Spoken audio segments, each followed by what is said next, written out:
Hello. In analyzing the opening scene of Woyzeck at the end of last class, I noted that Bickner's tragic figure is oppressed from the start. As a lowly orderly, he endures the captain's abuse as he shaves this mentally unstable commander. But it's clear that despite Woyzeck's poverty, he is a man of questioning intelligence. He subverts the captain's assumptions, first by quoting scripture, then by questioning the justice of a God who would likely put the poor on earth to work even in heaven, and then by suggesting that what society calls virtue is merely an invention of those who can afford to act morally. Quote, "If I had a hat and a watch and a cane, like a gentleman, I'd want to be virtuous too," Woyzeck says. Now that "want to" is interesting because it implies that the wealthy who construct an idea of virtue don't necessarily embody it. The poor, who have little except the desires of their flesh and blood for pleasure, well, they don't have the luxury of thinking about moral virtue at all. This isn't to say, however, that Woyzeck isn't a good man. He is. He's compassionate, he's hard-working, he's inquisitive. But he's a man who distrusts unexamined abstractions, words like virtue and morality, just as he distrusts conventional Christian assumptions about a beneficent God. Woyzeck perpetually questions why, if God is a loving creator, men like himself suffer so much in life. His inability to find the answer to such a question is one of the things that contributes to Woyzeck's incipient madness, because the unanswered questions keep coming back again and again. As the captain rightly says to him at the end of the scene, "You think too much, Woyzeck. It eats at you." But of course, it also, thought, eats too much at the captain. By the end of the opening scene, Woyzeck's challenging remarks have destabilized the already mentally unstable captain, and indeed we'll see that this military superior will retaliate by pushing Woyzeck into an abyss of jealousy and even deeper mental chaos when we get to scene 9. Well, with scene 2, we shift to an open field. And there are clear signs that Woyzeck's restless questioning and oppression that we see in the first scene are taking a mental toll as he stands in the field with his friend Andres. Woyzeck imagines that he hears sounds underground, which he attributes to the Freemasons. The Freemasons were and are a mysterious and very powerful fraternal organization of upper-class males, from which men like Woyzeck are excluded, and they still exert a potent influence today in European social and political circles. Well, note that above the earth, he hears, below the earth, he hears strange rumbling sounds, and above the earth, he looks and he sees hallucinations, a fire in the sky, strange things are coming to him from above and below. "Quiet," he says to Andres. "Can you hear it? Can you hear it? Something's moving underground. Yes, it's moving behind me, under me. Listen, hollow. It's all hollow down there. It's got to be the Freemasons. Andres, how bright it is up above. It's all glowing over the town. A fire sailing around the sky, and a noise is coming down like trumpets. It's coming closer. Let's get out of here. Listen, I can hear it. I can hear it. Let's go, Andres says, almost as if Andres has picked up this auditory and visual hallucination simply through the power of Woyzeck's description. Now, what we find here in an individual who is seeing and hearing things is already an individual who is lapsing into madness. We see that Woyzeck is given to paranoia, given to auditory and visual hallucinations, given to delusions, and to an apocalyptic fear. It would appear that the world is about to end in this inferno he sees in the sky. Well, like the captain, Woyzeck feels the burden of living is intolerable, but he also fears death. A cultural angst which seems to anticipate 20th century readers so much that it helps to explain why Bickner's play struck such a chord early in the 20th century.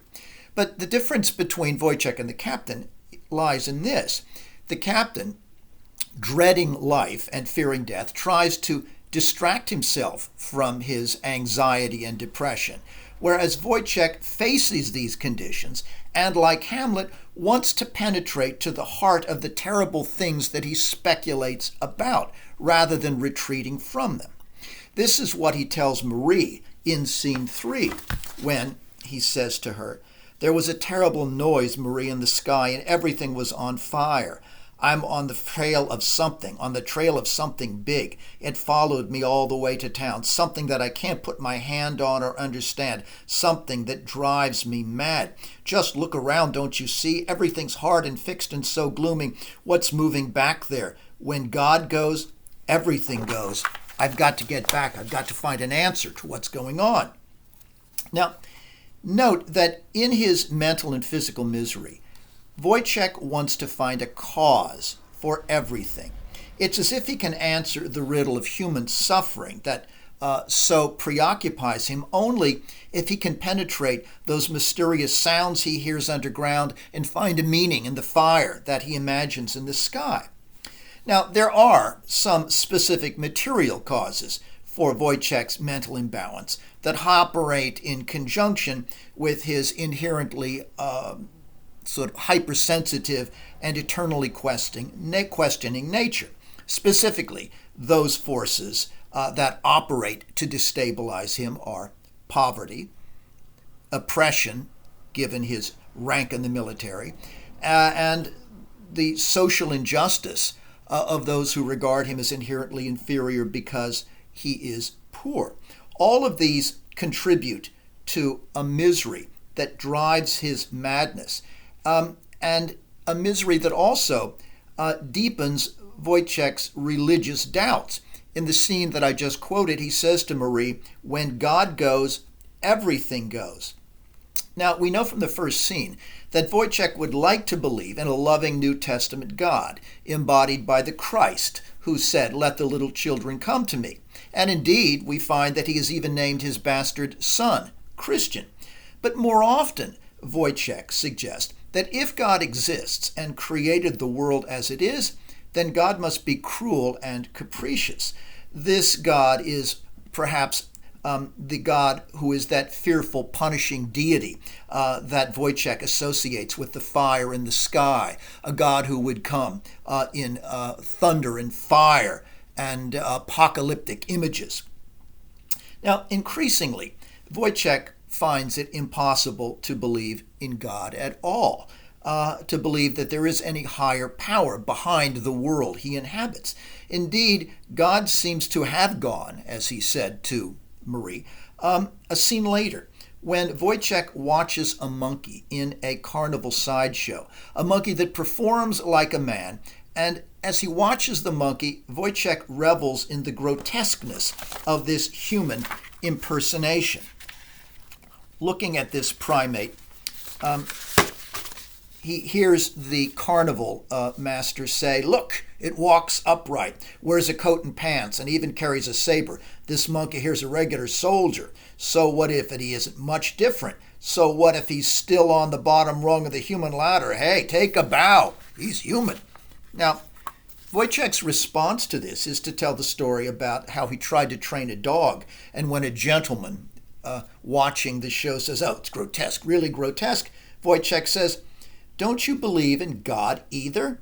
It's an honest fact. I don't believe in God. You call that grotesque? Up there, that monkey?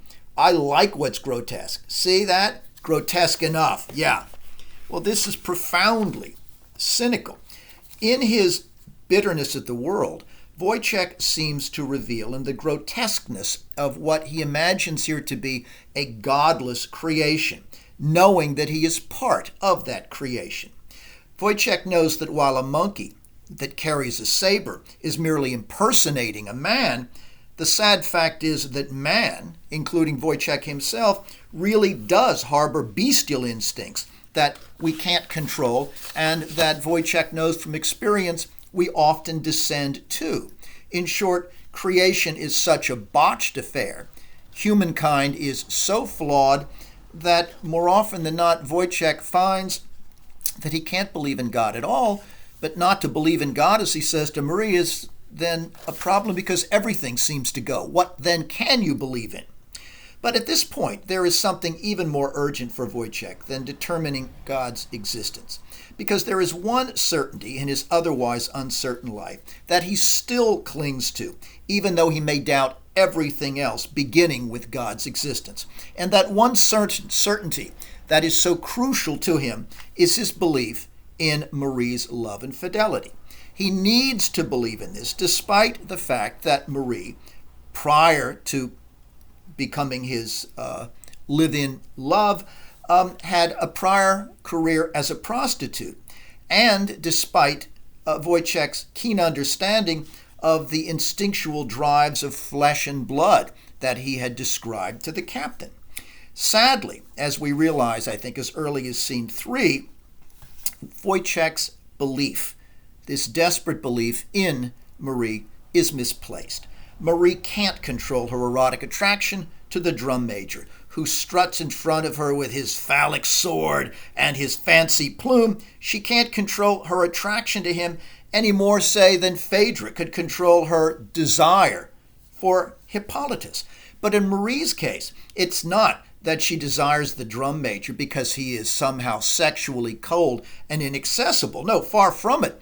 The drum major presents himself to her for her gaze the way a male animal would perform before a female in order to attract her attention. And Marie responds with a kind of animal lust that she can't disguise from her friend Margaret when the drum major first passes. When they first see him, you'll recall Margaret says, "What a man, built like a tree," to which Maria says, "He walks like a lion." And indeed, then the drum major salutes Marie. Margaret says, "Oh, what a look he threw you, neighbor. We're not used to such things from you." Oh, Margaret says, look at you, Marie. Your eyes are still shining." And then she says, "I'm a respectable person, but you, everybody knows you could stare your way through 7 layers of leather pants, girl. All right." No doubt that Marie is attracted, though she may try to disguise it. To be flesh and blood, as Woyzeck told the captain, is to be prey to animal desires, of which lust is certainly one in this play. And even when Marie tries to be faithful to Woyzeck, who supports her and their child, she finds that she simply can't, and she suffers guilt as a result of this. Such is the terrible bind of being human in this play. We can't control our desires, rooted in our animal nature, and yet we can, on the other hand, shut out the force of our conscience, which is so deeply woven into us.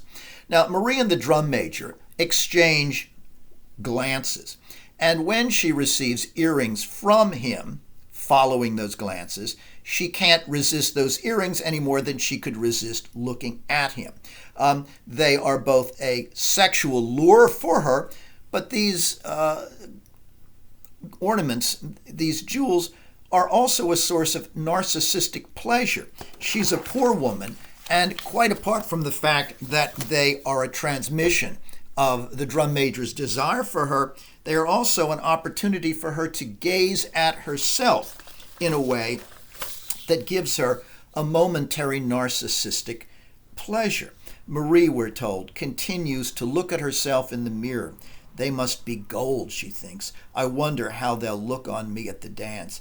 Our kind's only got a little corner in the world and a little piece of broken mirror into which she's looking. I'm just a poor common piece." Now, you'll note that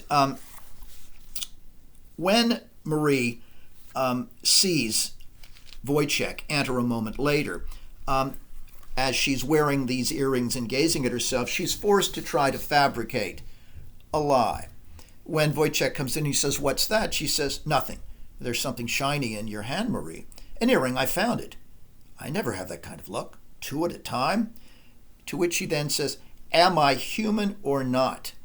To which Woyzeck responds, "I'm sorry, Marie. Look at the boy asleep. Lift his arm. The chair's hurting him. Look at the shiny drops on his forehead. Everything under the sun works. We even sweat in our sleep, us poor people." the interesting thing about this conversation, of course, is that Marie, at the end of it, feeling the force of guilt and knowing that Woyzeck cannot help but be suspicious here, says to herself after he leaves, I am bad. I am bad. I could run myself through with a knife. Oh, what a life, what a life. We'll end up in hell anyway. In the end, man, woman, and child. Now, in that passage, unknowingly, Marie anticipates her own death by stabbing, but with Woyzeck's knife rather than her own. And that, of course, follows his certainty that she is in fact sexually betraying him. But it's notable here that when he says, no one finds two of these, how could anyone have that luck? She says, am I human or not? Almost inviting him to say, where did you get them? And offering as her defense, I'm human, I'm flesh and blood, okay? I'm drawn to these things. But instead of following up, Woyzeck changes the subject.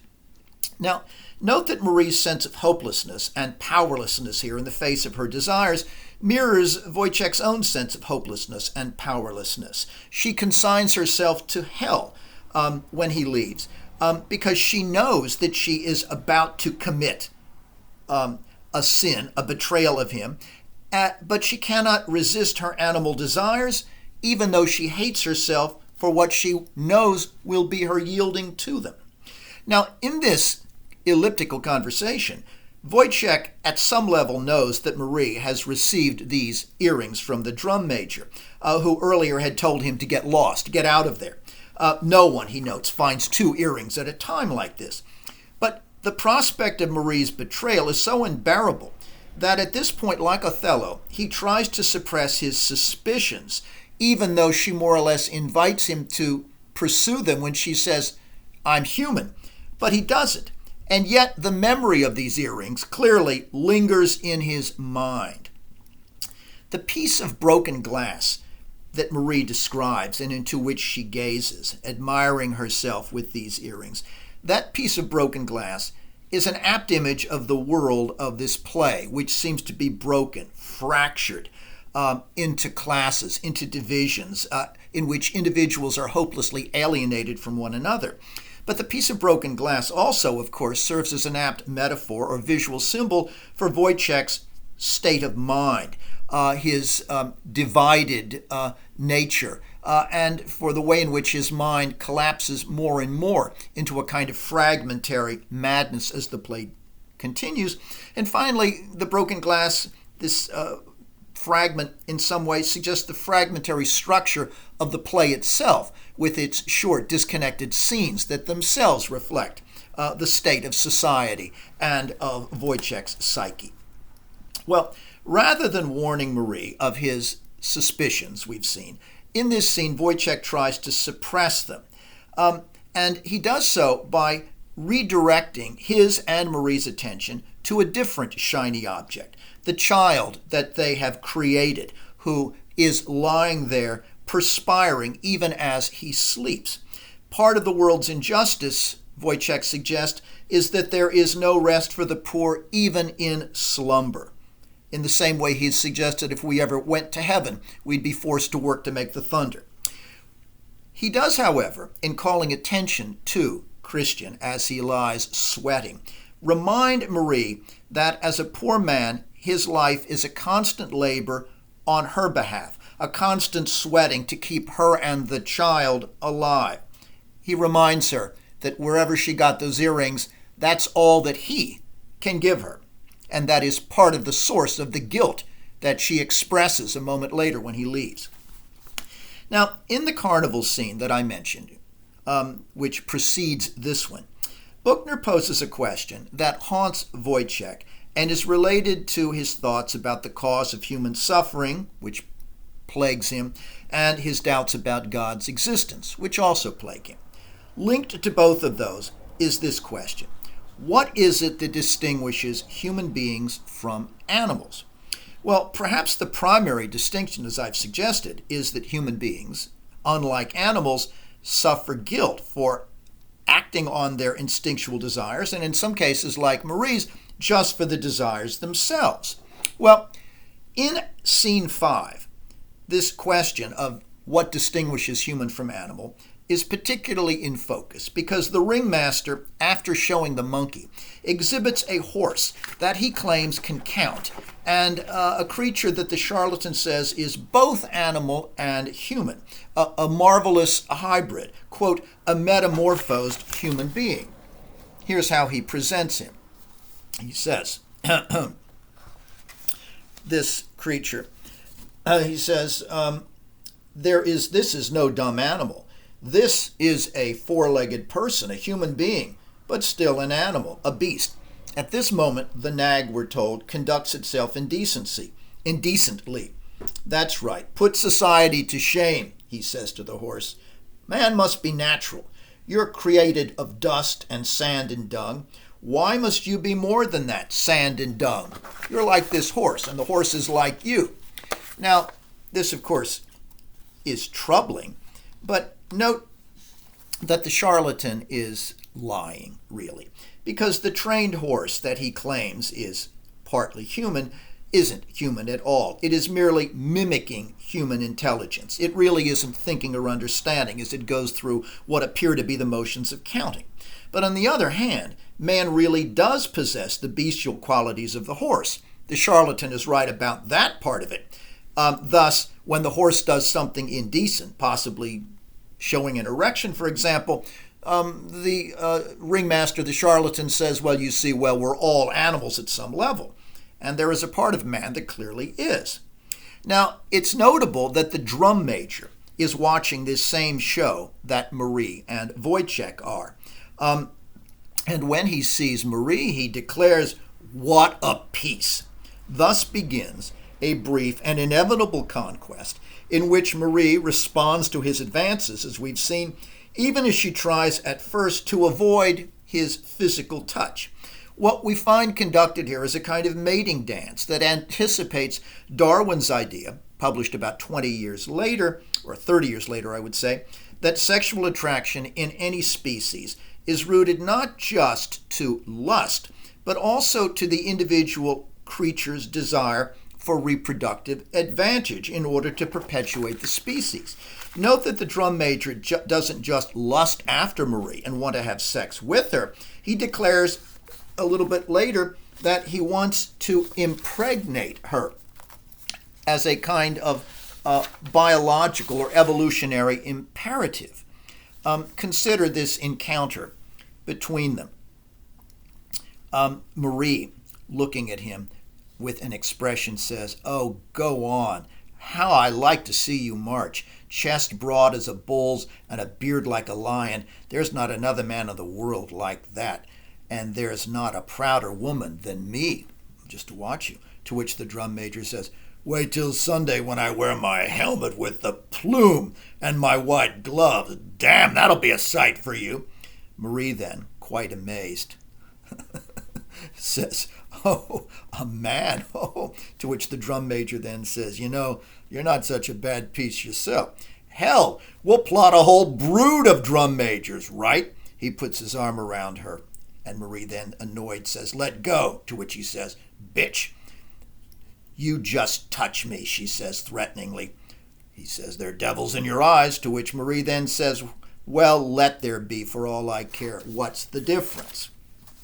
Now, note that when Marie says at the end, when he says, "There are devils in your eyes," and she says, "Well, let there be devils in my eyes," she's essentially, after this brief "don't touch me," surrendering, as if now it is already quite clear that she has been overwhelmed by the erotic power of his gaudy male display and his plumage in this mating dance. It's a sign that she is now willing and eager for it. Meanwhile, while this is going on, Woyzeck is submitting to yet another form of degradation in his efforts to support his family, at the same time that Marie is listening to a man who, as he says, would like to have a whole brood of drum majors buy her, impregnate her again and again.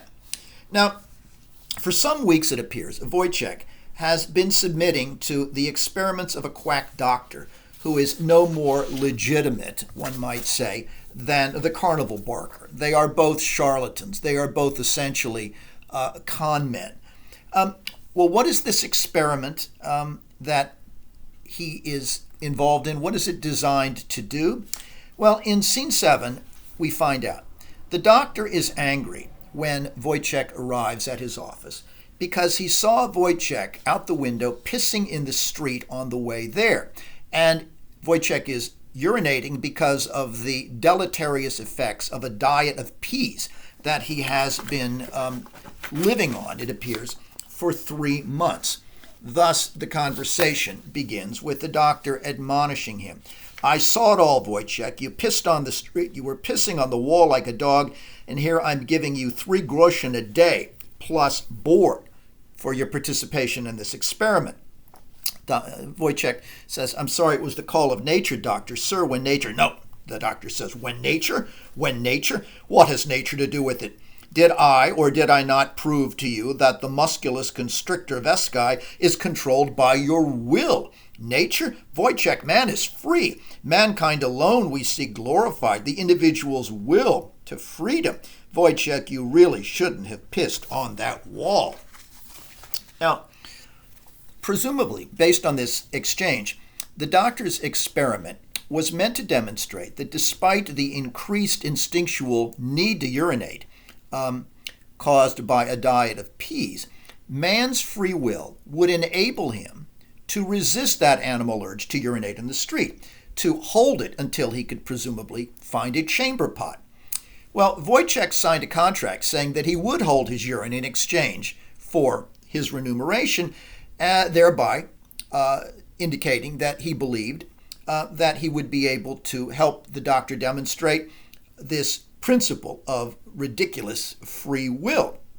But in failing to do so, Woyzeck has broken that contract, shattered that belief, at least his own belief.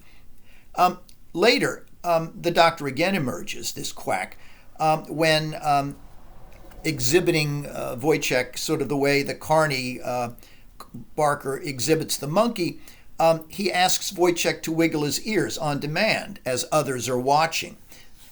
That command is meant, once again, to demonstrate free will, to suggest that an act of will on the part of a human subject can activate even non-functioning muscles.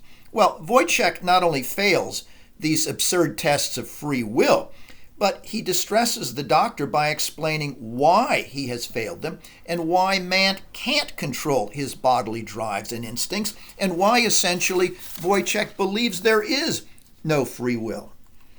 The doctor says, you should not have pissed on the wall. Woyzeck says, you see, doctor, sometimes a person's got a certain kind of character, like when he's made a certain way. But with nature, it's not the same, you see. With nature, he snaps his fingers, it's like that. How should I explain it? It's like, Woyzeck, you're philosophizing again. Well, Woyzeck says confidingly, Doctor, sir, did you ever see anything with a double nature? Like when the sun stops at noon and it's like the world was going off in fire? That's when I hear terrible voices saying things to me. Now, note here that Woyzeck is trying to explain to the doctor that the force of nature in man is too strong. Our animal urges overpower our reason, our social customs, our moral ideals, our civilized intentions of restraint. Man really does have what Woyzeck calls a double nature. Unlike the horse, which is merely an animal simulating human activity, human beings have ideals, have a capacity for ratiocination. But the beast in us, Woyzeck suggests, will always prevail over those higher aspects of our double-natured being. Now, as for free will, the fact is that Woyzeck is a kind of illustration of the absence of free will in multiple forms of determinism. He's socially determined, economically determined by his poverty, biologically determined by his ungovernable desires, and the implication is that no one is really free. The only thing that we could say is free in Woyzeck are his thoughts. But the thoughts, of course, are those things that revolve in unanswered speculations that are driving him deeper and deeper into madness. He's an individual who is hopelessly isolated, understood by no one, and unable to stop thinking, and yet thought seems to be his only form of free expression. Now, as he speaks to the doctor, the despairing thought about the lack of human agency brings Woyzeck back at the end of that passage to his apocalyptic thoughts, in which he sees a fire in the sky that will envelop and end everything, terrifying him. Well, here, as in the opening scene with the captain, you'll note that Woyzeck has once again subverted and disappointed another individual's shallow certainties, thereby enraging that individual who has power over him, an individual, both the captain and the doctor, who exercise control over Woyzeck. But unlike the captain, who in that first scene goes off in a state of confusion, the quack responds by convincing himself, on the basis of Woyzeck's strange responses, that Woyzeck actually conforms to a classifiable medical type, a, quote, idea fix of the secondary order, thereby not really attempting to understand him at all and dismissing Woyzeck's incisive suggestion that there is no free will in man to measure. Well, 2 scenes later, this quack reappears in the street talking to the captain, and as generally happens with Woyzeck, his bad luck happens to bring him passing by the 2 of them, and he's stopped.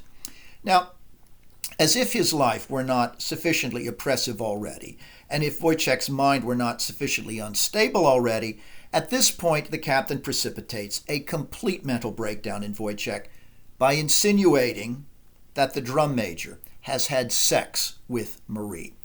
The opening scene that I discussed last time reveals the motivation for the captain's cruelty.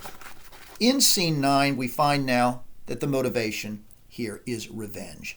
The captain knows that Woyzeck loves Marie, knows that Marie is all that he has, and so he poisons Woyzeck's already troubled mind in retaliation for the way in which Woyzeck had roiled the captain's unstable mind with his responses in that opening scene. In fact, Woyzeck's effect on the captain in that scene was so great that the captain is now desperate, so desperate that at the beginning of this scene he tells the doctor that although he fears death, he is haunted by the thought of suicide. So much so that he says, "Doctor, I'm so melancholy. I have such fantasies. I start to cry every time I see my coat hanging on the wall." All right? To see a coat hanging on a wall and feel a certain desperation suggests that you want to hang yourself. Well, note now that what follows is the captain's payback. The captain blames Woyzeck for destabilizing him further rather than somehow providing the reassurance he had hoped, and so he alludes to what he knows will have a lacerating effect on Woyzeck, just as Woyzeck's words have had a lacerating effect on him. Indeed, as he speaks to Woyzeck, he echoes what we saw in that opening scene, making Woyzeck aware that this is retaliatory.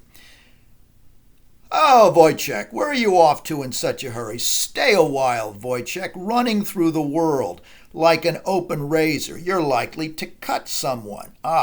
But on the subject of long beards and cutting, what was it I wanted to say, Woyzeck? Why was I thinking about beards? Yes, this thing about beards. Tell me, Woyzeck, have you found any long hairs from beards in your soup bowl lately? I don't think he understands. A hair from a human face with a beard, or an engineer, or a sergeant, or, say, a drum major? What a face you're making. Well, maybe not in your soup, but if you hurry home around the corner, I'll wager you might find a certain pair of lips there. A pair of lips, Woyzeck. I know what love is to Woyzeck. Look at him, he's white as chalk. Well, the effect of this not very subtle insinuation is galvanizing. This is, as I've suggested, the captain's payback, okay? The reference to the razor and later the sarcastic reference to Woyzeck as a good man make it clear that the origin of this cruelty lies in what Woyzeck did to the captain earlier. Now, like Othello with Desdemona, Woyzeck's faith in his lover Marie is the foundation of his life. The only thing that he clings to is a vestige of belief in anything and the only basis for any sanity. And the captain is aware of that, just as the captain is also aware, on the basis of rumors certainly, that the drum major has made Marie his sexual conquest. So now he tortures Woyzeck under the guise of trying to enlighten him and calling him a good man. Oh, he says, I'm only trying to help because you're a good man, Woyzeck, because you're a good man. Well, consider Woyzeck's response to this as he turns white. Captain, sir, I'm just a poor devil, and there's nothing else I've got in the world but her. Captain, if you're just making a fool of me, Captain, sir, oh, the earth's hot as coals in hell, but I'm cold as ice now, cold as ice. Hell is cold, I'll bet you. I don't believe in God. God, I don't believe it. God, I don't believe it. Well, the captain says, look here. How would you know? How would you like a pair of bullets in your skull? You keep stabbing at me with those eyes of yours, Woyzeck, and I'm only trying to help. Oh, look, the doctor says his condition is so excitable. A moment later, Woyzeck says, I'm going. Anything's possible. The bitch! Anything's possible. The weather's nice, Captain. Look. Ah, sir, look. A beautiful hard gray sky. You'd almost like to pound a nail up there and hang yourself on it. And only because of that little dash between yes and yes again and no. Captain, sir, yes and no. Did no make yes or yes make no? I must think about that.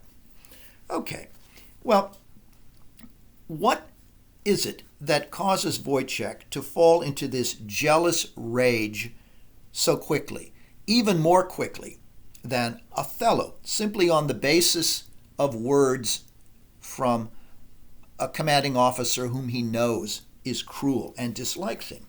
Well, part of it is that Woyzeck remembers the earrings that he had seen Marie wearing earlier, even though he had tried to forget them in order to maintain his belief in Marie. And in the passage I just read, Woyzeck vacillates first between pleading with the captain not to make a fool of him by making inventions and telling lies, and then, on the other hand, a rage so intense at the idea of Marie's infidelity that his eyes seem to stab the captain like daggers, indeed like the dagger he will soon acquire, out of anger at what the captain is doing here, because he knows that whether the accusation is true or not, and he fears it is, the captain is doing it out of spite. Now, up until now, everything except Marie that Woyzeck had tried to believe in has proven illusory or unknowable, including God. But Woyzeck does know one thing. He knows our animal nature leads us to act on our desires, and he knows that Marie was a prostitute, and he knows that she was wearing earrings that she could not have found. Thus, the jealousy that he feels here draws upon those grim certainties about human weakness and about what he has seen and now cannot deny. Now, the jealousy that Woyzeck feels here, however, isn't the only form of torture that he's suffering from. Rather, like Othello, Woyzeck is also cast into an intolerable state of doubt. And this doubt only deepens the burden of his constantly speculative thought that he can't control. He's uncertain about anything else, and now he's uncertain about Marie. Thus, what he refers to as that uncertainty, the gap between yes and no, the gap between his faith in Marie before and his doubt in her now, is driving him more and more into tortured introspection, so much so that he says, I must think about that. But of course, he thinks too much as it is, and his thought is contributing to his insanity. But note, like Othello and like Theseus in Phaedra, Woyzeck, in his impatience, cannot bear to think about Marie's infidelity for very long. That thought, more than any other, is too agonizing to bear, and thus he will come in his own mind to believe in her guilt, perhaps sooner than he should have, even though indeed she is guilty. Now, note that these three jealous men that I've just mentioned, Othello, Theseus, and Woyzeck, all want visible evidence to confirm their suspicions because all three of them cannot bear uncertainty. They're incapable of waiting in a state of uncertainty, the way, say, by contrast, Hamlet does wait patiently in trying to confirm Claudius's guilt. Well, Woyzeck, as we'll see, resembles Hamlet in his questioning and in his tortured subjectivity, but he certainly lacks Hamlet's patience. He can't wait for a moment. Although he's unsure about Marie, he strongly suspects she's guilty, and that thought fills Woyzeck with suicidal despair when he says, looking up at the gray sky, it looks like you could pound a nail into it. You'd like to hang yourself from that sky. And note that he says, in phrasing this, that it's something that you would hang yourself on, not I would hang myself on. The you is more deliberately ambiguous there, and we'll see why in a moment. Because Woyzeck, when he makes that reference to pounding a nail and hanging oneself from the sky, he isn't just revealing a suicidal impulse in himself. He is certainly doing that, but he's doing something else. It is simultaneously a retaliation against the captain with that remark for what the captain has done to him, destroying his faith in Marie and driving him into a state of jealous rage and near madness, or deeper into madness, I suppose we should say. Woyzeck knows that the captain is a depressive from the first scene. And with that image then, in which he says, you could do this yourself, one could do this, he's inviting the captain, tempting the captain to hang himself from a nail in the sky. This captain who said that he gets frightened every time he looks at a coat hanging on a hook, clearly because it's a temptation to suicide. Now, in the next scene, Bickner again draws on Othello, as Woyzeck tries to find a visible sign of Marie's sin as he gazes at her, the same way you remember when Othello looked at Desdemona and took her hands and said they should be hot. There should be a manifestation of your lust here. Here, Woyzeck says, when he confronts her, whore, it should show on you. Why can't I see it? Why can't I take it in my fists? So big a sin, so swollen a sin. Marie, you're beautiful as sin. How can mortal sin be so beautiful? Why doesn't it show on you? Now, even though he can't find here then the evidence that he needs when he confronts Marie, he nonetheless insults her by reminding her that she was a prostitute, a streetwalker before they became lovers. Thus, he says, it's a nice day for street for walking on, alluding to her shameful past and infuriating her, but also filling her again with guilt. Now, just as Othello struck Desdemona in the street in his jealous rage, so Woyzeck's own jealous rage now is so intense, even though he is still not absolutely certain, so intense that he goes after Marie physically. And consider her response to him at the end of this scene.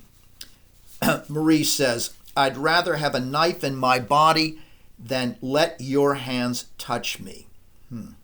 To which Woyzeck says, whore, no, it should show on you something. Every man is a chasm. It makes you dizzy when you look down. It's got to show. She looks like innocence itself. Why doesn't it show? Well, you'll note that Marie's remark here, I'd rather have a knife in my body than your hands touch me, echoes her earlier remark about punishing herself by stabbing herself when she feels guilty for her desire for the drum major and is clearly aware that she's going to submit to that desire. Now again, in describing a knife penetrating a body, I'd rather be stabbed than have you touch me, she again unknowingly anticipates her own death through a knife blade. There is then a sense of inevitability But the inevitability, I think, grows out of the specific words she uses. It's not just that she anticipates it with the image of the knife. It is that when she describes that image, her body penetrated by a knife, with Woyzeck listening, she unknowingly gives him the power of suggestion. Now, note that Marie has been penetrated sexually by another man. And the answer to that penetration, when Woyzeck is sure that she has betrayed him, is going to be to penetrate her with a knife. And that association between a betrayal through penetration and a punishment through penetration begin to percolate in his mind, beginning with this image that she offers here, the image of a knife in her body. So this is a crucial moment because a moment later we find Woyzeck's thoughts, like Othello, become increasingly bloody with regard to the woman that he once loved. A scene later, what Woyzeck asks, "Why are all things red that I look at now, as if they were roiling in a sea of blood?" Even though he hasn't consciously developed the thought that he will kill her, it's clearly beginning to develop within his unconscious, if you will. Now, Woyzeck's language, like Othello's at this time, is not only filled with references to blood, but also references to animals and depraved sexuality. We see this especially as Woyzeck sits outside a dance hall in a drunken state, positioned so that he can now see Marie dancing closely inside with the drum major, who now is obviously her new lover, and watching them confirms Woyzeck's worst fears about her and deepens his sense of disgust at human animal lust. Thus, he says to himself, "Don't stop, don't stop, don't stop," beating his hands together. "Turn and roll and turn. God, blow out the sun and let them roll on each other in their lechery, man and woman and man and beast. They'll do it in the light of the sun. They'll do it in the palm of your hand like the flies. Whore! That whore's red as coals, red as coals. Don't stop, don't stop." He jumps up. "Watch how that bastard takes hold of her, touching her body. He's holding her now, holding her the way I held her once." He slumps down in a stupor. Now, note that Bickner here echoes Othello when he says a moment later, with respect to a question Andre says, Woyzeck says, "What time is it?" And Andre says 10, to which Woyzeck says, "Is that all it is? I think time should go faster. I want to think about it before night. Time should go faster. It's only 10. Clearly, here too, Bickner is echoing Othello in Woyzeck's state of misery. When he says, "I think time should go faster," we're reminded of Othello on that rack of jealousy in which each second seemed to be drawn out intolerably, unbearably long. Woyzeck can't believe that it's just 10 o'clock when he says repeatedly, "Don't stop, it should go faster." He's referring not just cynically to the two dancing inside, but to time. Move, because this is simply unbearable. Okay, now we recall in Woyzeck's response to time here the captain's words about the burden of living through time in the opening scene, in which he said it seems so stretched out that he was trying to divert himself because each moment seemed like a kind of eternity. How then do you endure the passage of time when life is unbearable, but in which at the same time, like the captain and like Woyzeck, you fear death? Well, now, however, unlike the captain, Woyzeck wishes everything would end. Before, he'd been terrified by that fire in the sky, but now he would, for the first time in the play, prefer oblivion, an escape from his life and awareness of Marie's betrayal, an escape from the agony of his mental questioning and from his madness. Thus, he says, it feels here like this, and even better if I laid myself down. He wants to go to sleep. He wants to fade out. The line ends in ellipses. Andrei says, Woyzeck, there's blood on your head. To which Woyzeck replies, in my head, maybe. If they all knew what time it was, they'd strip themselves naked and put on a silk shirt and let the carpenter make their bed of wood shavings. And then he goes on, the world is out of order. Why did the street lamp cleaner forget to wipe my eyes? Everything's dark. Devil damn you, God, I lay in my own way, jump over my own, I jump over myself. Where's my shadow gone? Okay, now, this phrase that Woyzeck uses to describe his condition here, there's blood not on my head, but in my head, carries, I think, two meanings. First, Woyzeck feels as if he is mentally wounded, as if somehow his brain has been stabbed by the knowledge and now by the rumor and now the evidence of Marie's sexual betrayal, confirmed as he watched them dance. But the phrase blood in my head, I think, also refers to the thoughts that are moving through his brain. Images now of knives and bloodshed rising from the depths of his unconscious now into his conscious mind, so that there seems to be blood in his head the same way he sees blood hallucinated when he looks at the world. In the passage I just read, Woyzeck echoes Hamlet's famous line, the time is out of joint, when he says the world is out of order. That is to say, life seems to be absurd. And he says if people knew of this absurdity, if they knew what time it was, they would do nothing but prepare for death in order to escape that absurdity as quickly as they could. They would have the carpenter make their coffin. They would get ready to lie down, as Woyzeck is ready to lie down to sleep or to death at this moment. Also in this passage, Woyzeck recalls Hamlet in the image he uses to describe his own self-entrapment. I lay in my own way, he says. He's so wrapped up in himself, this impenetrable, solitary self that no one can understand and that he can't get out of, that Woyzeck says, where's my shadow? He seems to have absorbed his own shadow. There seems to be nothing around him. Everything seems to be sucked within the vortex of his own turbulent consciousness. Well, it is only a matter of time until Woyzeck consciously formulates the idea of using a knife to kill Marie that had been triggered by her comment about rather being stabbed by a knife than let him touch her, and that has in a sense been gathering in his subconscious since then, since that mention.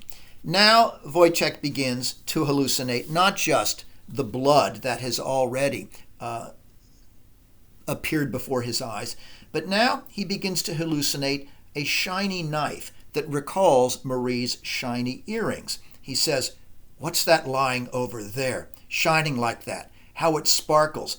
I've got to have it. Well, when he pursues it and sees what it is, it's the hallucination, it seems, of a knife. Marie's fate is sealed then, though she doesn't yet know it.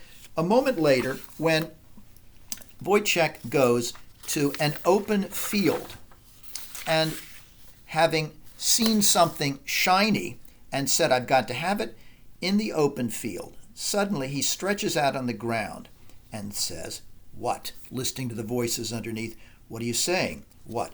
Louder, louder. Stab, stab, stab the goat bitch dead? Stab, stabber? The goat bitch dead? Should I? Must I? Do I hear it there, too? Does the wind say so, too? Won't it ever stop? Ever stop? Stabber, stabber, dead, dead? Okay. Note that unable to accept responsibility at this moment for the murderous desire that has been building within him, Woyzeck displaces that desire to kill onto a voice from the outside. Now, he's hallucinated voices before, but now the voice is telling him to kill Marie. This external voice, however, is merely a displacement of the voice arising in himself. He tries to struggle against it when he says, must I kill her? Yet it is no more an effectual attempt to suppress his murderous aggression than Marie was able to suppress her lust. Indeed, when his friend Andres reports Marie's affair, which he, after all, already knows about, Woyzeck now begins speaking of Marie in the past tense, saying she was, as if she's already dead. So inevitable does it seem. So uncontrollable is his drive to kill her that indeed, without consciously perhaps knowing it, he already regards her as dead. But this drive to murder Marie becomes a fully conscious intention and a plan only when Woyzeck goes to a Jewish pawnbroker and buys a knife that he had once seen in the window, a knife very much like the one he has been hallucinating. Indeed, we assume perhaps that the knife he was hallucinating is the one that he saw there at some point and that he now acquires. And Woyzeck tells himself in purchasing it, that'll cut more than bread. Well, like Othello, Woyzeck will soon enter his victim's bedroom to announce his intentions. He doesn't announce them as explicitly here in Marie's room as Othello does when he enters Desdemona's bedchamber, but he says it's getting time. And that has two implications, okay? First, the implication is I can't bear the slow passage of time anymore. I cannot bear the jealous rage I feel. It's no longer uncertainty, but it's still exquisitely painful to know you betrayed me. And so it's getting time for me to put an end to you, which is to say, the second meaning, it's getting time. It is time for you to die. But even as Woyzeck, as we've seen, has been hallucinating blood and hearing underground voices telling him to stab Marie, the fact is that there are strange moments, even now, when his mind clears, when Woyzeck thinks and speaks with piercing lucidity of the kind we saw early in the play. One of these moments is in scene 16, shortly before the killing of Marie. Here, as Woyzeck sits in a tavern drinking, he cynically dismantles the idea of courage. Woyzeck says, quote, "The man with courage is a dirty dog." Well, just as he had subverted the concept of virtue earlier as an invention of the wealthy, now Woyzeck suggests that what we call courage is nothing more than animal aggression, nothing more than the inclination of dirty dogs. Well, a sergeant hears this, and it angers him. But instead of arguing with this officer, Woyzeck says he would like to befriend the man. And in doing so, Woyzeck unmistakably channels Hamlet by asking the central question that perplexes Shakespeare's tragic hero and that has been on Woyzeck's mind for so long. What is man? What does it mean to be human? Well, Woyzeck said earlier that man is double-natured. He is both rational on the one hand and bestial on the other. He's capable of absolutely uncontrollable lust and aggression on the one hand, and yet prone to guilt on the other. But Woyzeck more often now begins to wonder if there is ever a time when, given this double nature, man's better inclinations, his rationality, his capacity for some kind of idealism, even his conscience, allow him to rise above animal lust and aggression that is rooted in our physical, biological makeup. So as he sits in the tavern, Woyzeck makes one final attempt to believe in something. In this case, it's not God, and not romantic love, and not justice, and certainly not Marie. He's lost faith in all of those. But he would now like to believe, briefly, in brotherhood. If he could only affirm brotherhood as one of man's higher capabilities, facets, then perhaps he could believe in some kind of human value or human dignity. So here's what he says to this sergeant after quite a few drinks, but with remarkable pain and lucidity. "What is man? Bones and dust and dung," echoing what the carnival barker had said. What is nature? Dust, sand, dung. But poor stupid man, oh, we must be friends. If only you had no courage, there would be no science, only nature, no amputation, no articulation. What is this? Woyzeck's arm, flesh, bones, veins. What is this? Dung. Why is it rooted in dung? Must I cut off my arm? No. Man is selfish. He beats and shoots and stabs his kind. Woyzeck sobs. We must be friends. I wish that our noses were two bottles that we could pour down each other's throats. What a beautiful place then the world would be. Friend, my friend, the world moved. But then he looks up. Look, the sun is coming through the clouds, like God emptying his bedpan on the world. And Woyzeck cries again. It's an incredible speech. Bickner clearly deliberately echoes here the lines in which Hamlet ponders, what a piece of work is man. Remember, Hamlet says, man seems so profoundly double-natured. In apprehension, he's like a god, and yet in his corporeality, in his baser features, he is merely a quintessence of dust. This problem of man's dual nature torments Woyzeck, as we have seen. Our flesh and blood, he says, is violent and aggressive and lustful. This part of it makes us, he suggests, inflict pain on our own kind. This arm, should I cut it off because it's capable of violence, he says. Well, Woyzeck knows not only his own aggressive nature, but he knows it in others as well, because he has been beaten through the course of his life. And indeed, shortly before this, he has been beaten and humiliated by the drum major in a bar. Well, in our physical nature, then, Woyzeck says, we are really no better than dust, or even worse than dust, which is Hamlet's word. He says we are no better than dung. We are no better than shit. Everything about our physical nature is shit. And he weeps at that idea. But then a moment later, he wishes that he and the sergeant could be friends. Oh, I wish that our noses were bottles of booze that we could pour into one another, that we could bond. Now, of course, it's just a fantasy, this idea of brotherhood. Because after offering this vision, Woyzeck looks up at the sky, and what does he see? Well, now the sun is coming through the clouds. Earlier, remember, there were gray, the sky was gray, and he wanted to pound a nail and hang himself. But now the sunlight is coming through. But to what effect? Well, now Woyzeck says, it's a reminder of God, or the idea of God, the source of light, the God who presumably made man. But Woyzeck doubts God's existence. And he suggests, if there is a God, far from creating man in his own image, God has merely discharged the world and man as his shit. We are God's refuse, if there is a God. If he exists, we're the contents, as Woyzeck puts it, of the divine bedpan. Nothing more. Our physical nature is what makes him feel that creation is so degraded. Now, no one knows the degradation of the physical nature of flesh and blood better than Marie.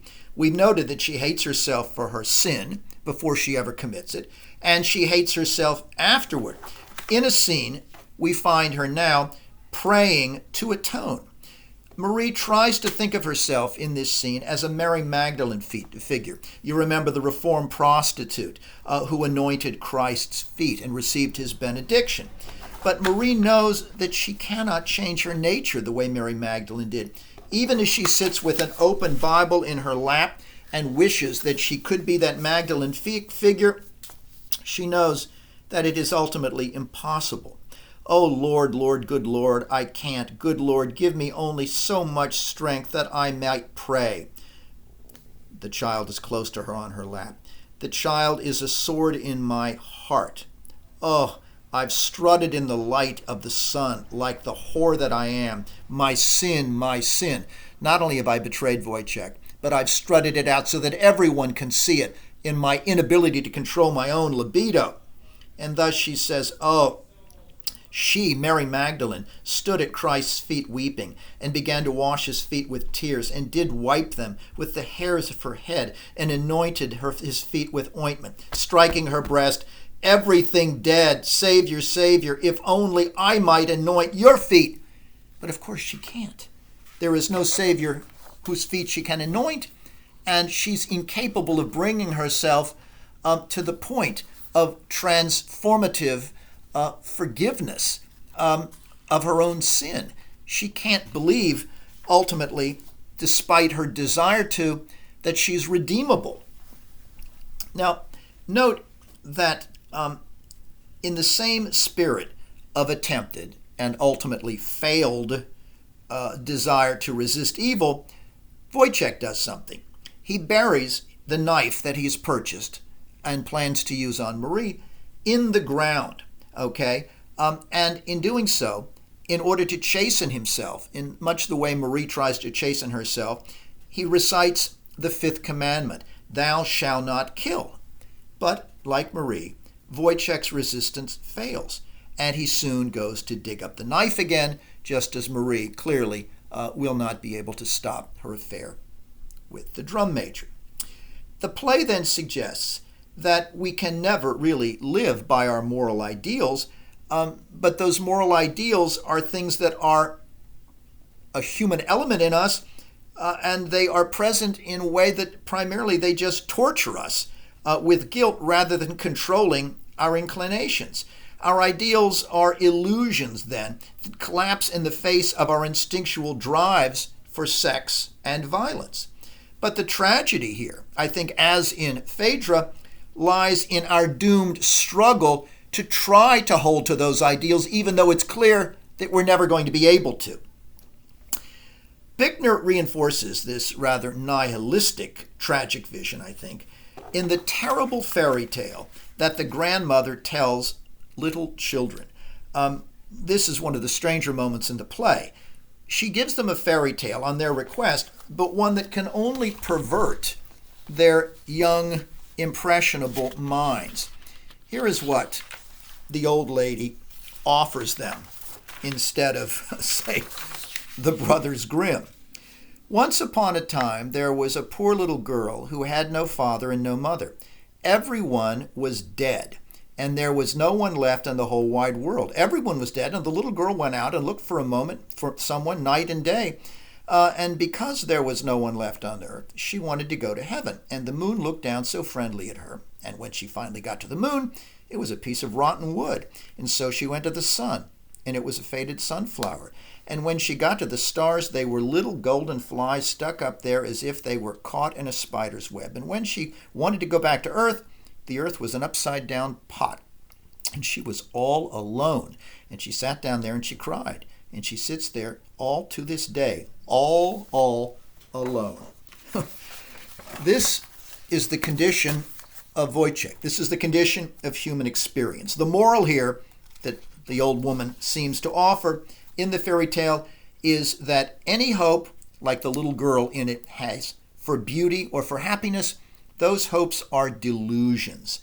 Love, justice, brotherhood, moral conduct, even God, all of those are just illusions. And when you examine them, when you look at them closely, the way the girl in the fairy tale does, going to the sun and to the moon, you find that they are just illusions. The sun is just a faded sunflower. The moon is rotten wood. It's not what we thought, and it's not beautiful. The only truths, then, about life that one can affirm are that life is rotten at the core, like the moon, and that each individual is ultimately alone, as Woyzeck is in extremis. The society that we find in this play is atomized, broken as Woyzeck's mind, but Woyzeck's is a mind no one can penetrate, no one can really understand. Now, you'll note that at this recitation by the grandmother, the village idiot is present, and he had also been present with Woyzeck earlier in the tavern. He is the embodiment of another Shakespearean echo that reflects the, I think, metaphysical assumptions of this play, a rather nihilistic echo from Macbeth, and one that fits the play's despairing tone. I'm referring to the scene near the end of Macbeth when Macbeth, knowing he will die, describes life this way.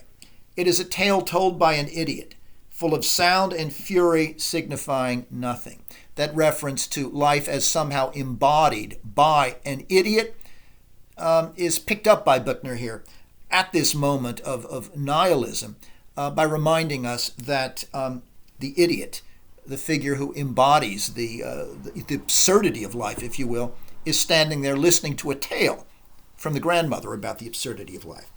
Well, let's look at the murder scene in scene 24, as you saw it depicted in Werner Herzog's film, which stars Klaus Kinski as Woyzeck.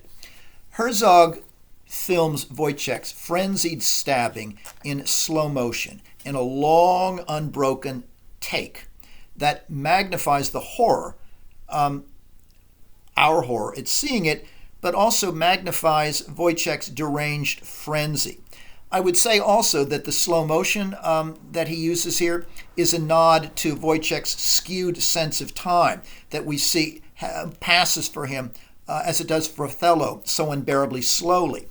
The skewed camera angles in that clip you saw, in which Marie disappears and then reappears from the bottom of the frame, again reflect distortion, Woyzeck's skewed mind as he stabs her again and again and again. What may have begun as a deliberate intention soon becomes a kind of savage animal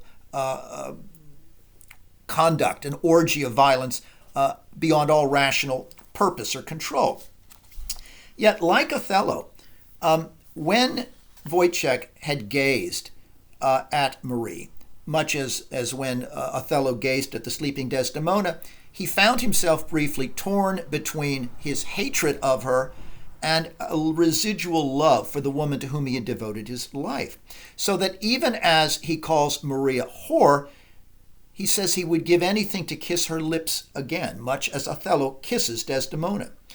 And Woyzeck knows Marie will soon be cold, that is, dead.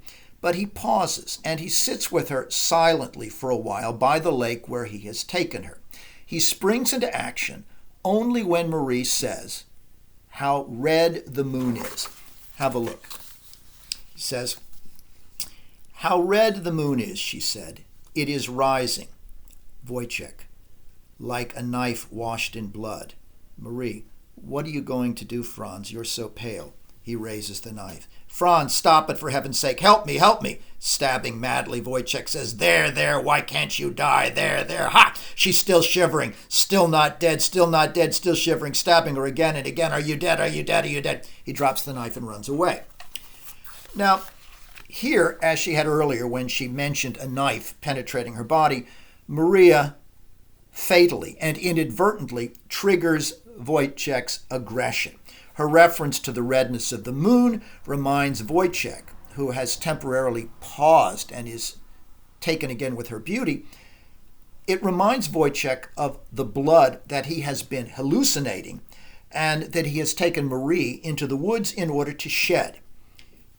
As soon as she mentions the red moon, he says it's like a knife washed in blood, and immediately thereafter raises the knife and stabs her for the first time. Now, even though this was to some extent a planned execution, as you saw in the clip, Woyzeck doesn't just slit Marie's throat. That's the first cut. But then he stabs her repeatedly in this animalistic frenzy.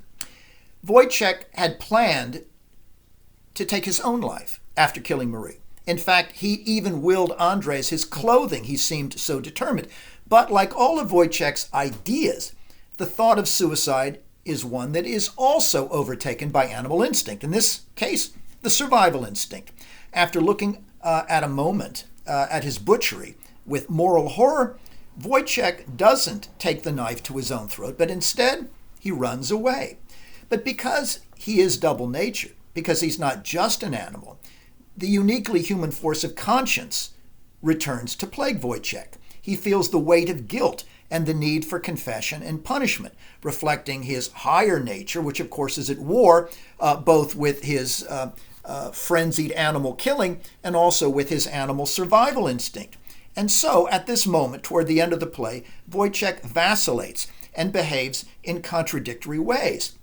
His guilt causes him to incriminate himself without consciously intending it, He walks into a tavern covered with blood and then gives himself away by saying, "Do I look like I murdered someone?" Well, it's really a kind of confession disguised as a denial, because the part of him that is trying to survive doesn't want to confess, but the guilt does. A moment later, the survival urge seizes him again when he rushes out from the tavern, finds the knife, and throws it into the lake in order to try to hide the evidence in order to survive. Well, even though Woyzeck is drawn to death as an escape, I've noted that he is more deeply afraid of it, and that survival instinct again kicks in here.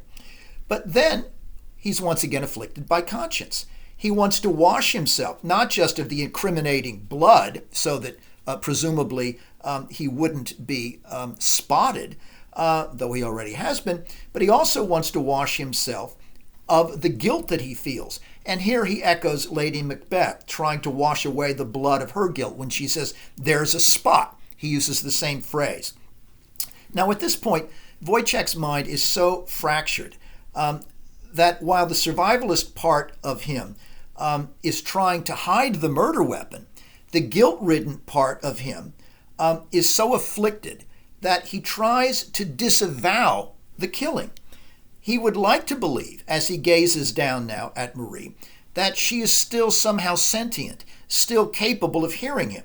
She is then, as he looks at her, at once dead and not dead. And as he looks at her, he is at once in his own mind both the killer and not the killer. Consider, when he comes back, the knife. Where's the knife? I left it here. It'll give me away. Closer, closer, closer. And he goes and tries to fling it in the lake. And he looks at Marie. "Why are you so pale, Marie? Why are you wearing those red beads around your neck? Who gave it you, that necklace, for sinning with him? Your sins made you black, Marie. They made you black. Did I make you pale? Why is your hair uncombed?" There, he runs to the water and throws the knife. There, into the water, throws the knife. It dives like a stone into the black water. No, it's not out far enough, for when they swim, he wades into the pond and throws the knife out further.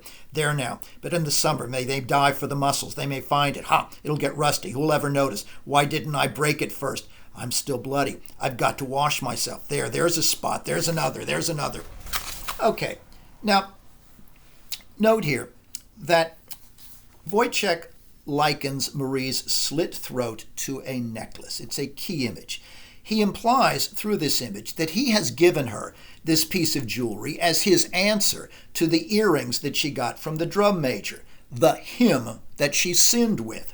The imagery suggests that part of Woyzeck then sees this punishment that he has inflicted on Marie's crime as just, that she deserved this necklace he gave her when he slit her throat. But as I noted, the guilty part of Woyzeck's fractured psyche, the part afflicted by his conscience, is also trying to convince him that Marie can somehow hear him when he says this, so that she isn't really dead. Her sins have blackened her, he says, but then he asks, "Was I the one who made you so pale?" As if unwilling to acknowledge, indeed, that he did make her pale, even though at the same time he acknowledged that he gave her the necklace, which seemed to be a form of justice. Now, by the end of the play, Woyzeck's bifurcated mind becomes completely shattered. In the final scene, we see him arrested. Now he is mentally incapacitated, so much so that he's mute and completely dissociative. As he gazes at the body of Maria, Woyzeck seems completely unable to process the idea that he killed her. It's not that he thinks he did and he didn't. Now it's as if he doesn't even recognize her. He's surrounded by the men whose oppression helped to drive him into his madness and now into this state of near catatonia. He's surrounded by the captain, by the drum major, and by the doctor. The policeman, the figurehead of law and justice, is also there, babbling crazily about this beautiful murder. Well, obviously, there is no law or justice in the world of this play that we can believe in if law and justice are embodied by this ridiculous cop.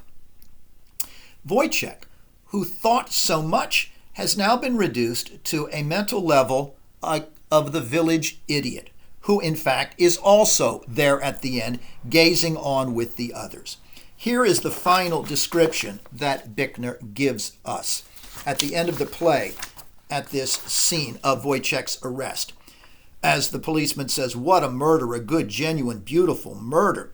Woyzeck, we're told, stands in their midst, dumbly looking at the body of Marie. He is bound, the dogmatic, atheist, tall, haggard, timid, good-natured, scientific. Now, note that Woyzeck is now literally bound, bound and shackled. He's arrested.